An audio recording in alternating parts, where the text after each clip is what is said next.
for a warm-up? Oh, yeah. Yes. The first season of Twin Peaks was a massive hit, leaving millions of viewers obsessed with the mystery of who killed Laura Palmer. My dream is a code waiting to be broken. Break the code, solve the crime. But as season 2 unfolded, ratings began to slip. I think there are a few reasons why the audience fell off in the second season. David Lynch wasn't as involved, and he said in retrospect he should have been more involved. I do think once David Lynch kind of stepped out of the chair, so to speak, and was less involved, I'm convinced that a lot of the audience kind of could tell that the tone was off. And also, the network insisted that there be 22 episodes in the second season, which is a lot of episodes to be, continually as inventive and fascinating as Twin Peaks, should have been. Here we look out. And I think it took a long time to actually reveal who had killed Laura Palmer. The story of who killed Laura Palmer at this point is so much more complicated and strange than it was when we started that you're desperate to kind of get an answer for that. By episode 7, ABC insisted Frost and Lynch reveal the killer.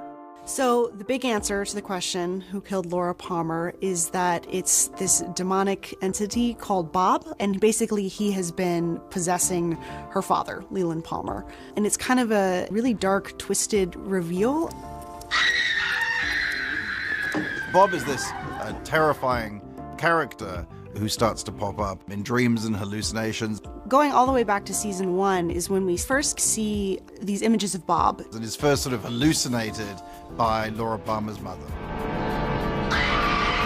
So then Maddie, who is Laura Palmer's cousin, hallucinates in this absolutely terrifying scene that she sees Bob. And then Bob turns up again and talks to Agent Cooper himself in a dream. But I promise I will kill again. He's this extremely creepy, malevolent presence, but we don't quite know who he is or how he ties into this story. But as time goes on, we start to figure out and learn who he is, and that he's basically this demonic entity who possessed Laura's father, Leland, and while Leland was possessed, he killed his daughter. My father killed me. Ultimately, this is revealed to Agent Cooper by Laura in a dream. So they put Leland in jail, and then they see him being possessed by Bob. Now, obviously, this all sounds crazy, but in the world of Twin Peaks, this is totally normal. This is, in fact, normally happening about 7 times a day before breakfast. How did you know? Laura told me in her dream. We're gonna need a lot stronger evidence than this. How about a confession, Harry? So the big question after they revealed the identity of Laura's killer was whether or not people would keep watching. And actually, for a lot of people, that was it. With the ratings in free fall, Lynch went on The Late Show with David Letterman, hoping to spark a grassroots movement to save the show. If it has to end, that's all right. But if it doesn't have to end, that's even better. Mm-hmm. And I'm asking people to write to Bob Iger, the president of ABC. Uh-huh. And if I could give the address. Yes, please do. I love annoying these network weasels. Even if it's not this network, let's just annoy some network weasel here tonight. But Lynch's plea didn't help ratings. By season's end, out of 89 network shows on primetime, Twin Peaks ranked number 85. Lynch directed the finale, still holding out hope for a season 3 renewal. So season 2 basically ends with what is one of the biggest cliffhangers in television history. What's happened to Agent Cooper? He's been arguably possessed by the demon Bob, and he ends up basically in his hotel room smashing his head into the mirror. Kind of horrifying, unsettling moment,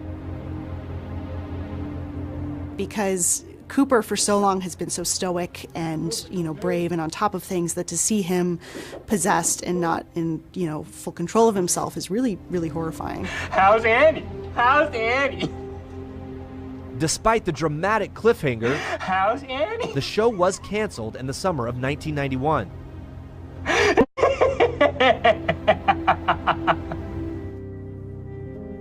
But the following year, David Lynch brought Twin Peaks to the big screen with Fire Walk with Me. Fire walk with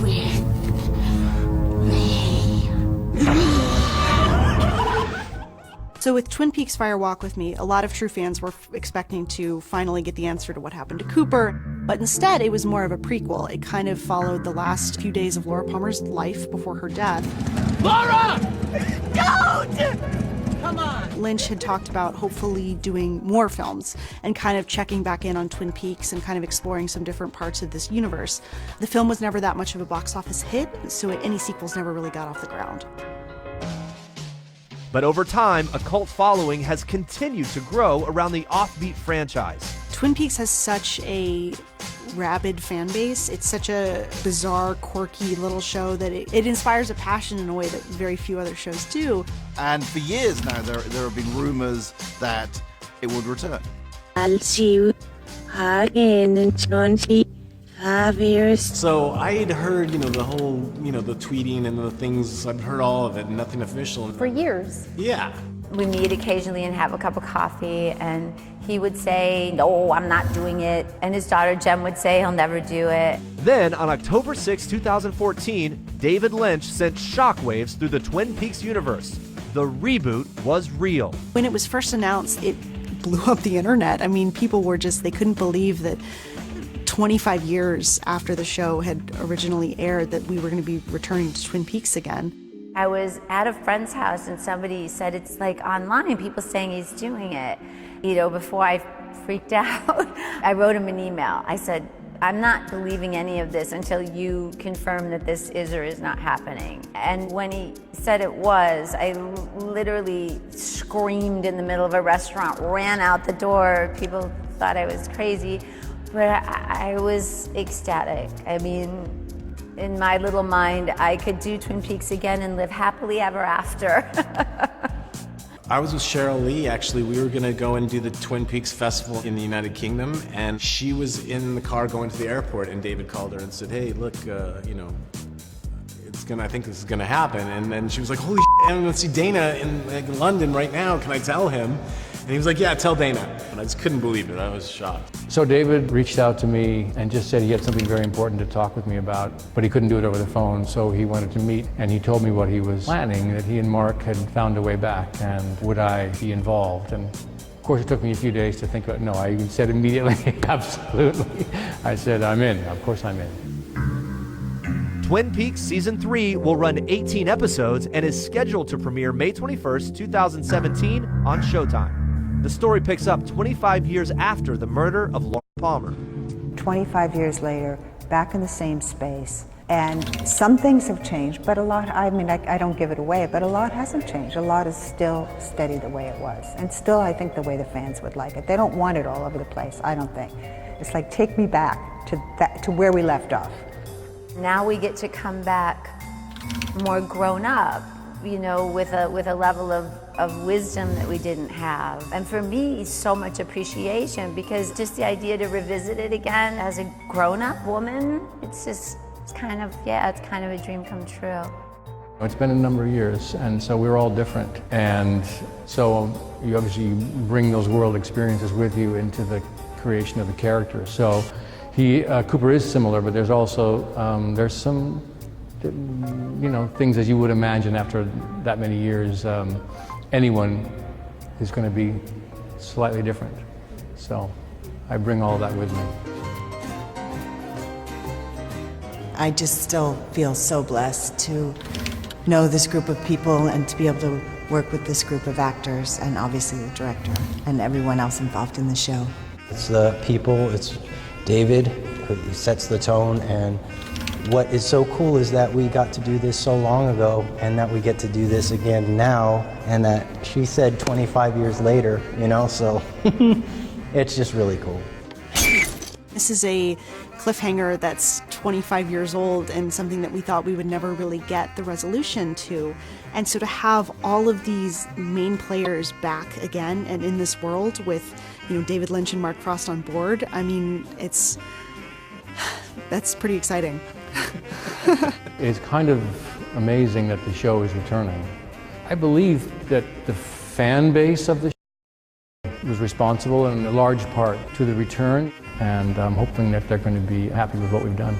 Yeah, I'm thrilled that Twin Peaks is returning. I'm not sure I even drank coffee before Twin Peaks, and now I drink like 37 cups a day.